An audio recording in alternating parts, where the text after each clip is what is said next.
Somehow, one arm of government is not complaining. And that is why when Senator Osotsi was saying the executive does not refer to a political party.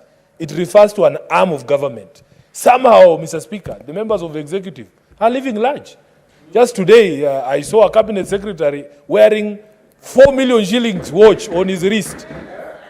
I was like, Mr. Speaker, how is it possible in this economy?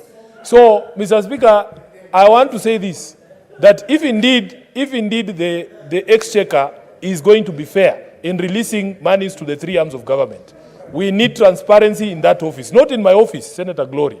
The transparency needs to be in the office of a person who receives resources on behalf of all the arms of government and decides that this is a priority, this ministry is a priority, but the Senate is not a priority. So I will want to join my colleagues in saying, in fact, for me, you don't need to convince me, as you know me, Mr. Maandamano. I can bring a sufuria here if I'm allowed, Mr. Speaker, so that we can shine the light on this particular issue, so that the country knows that the Senate is being mistreated. I thank you, Mr. Speaker. Senator Chute.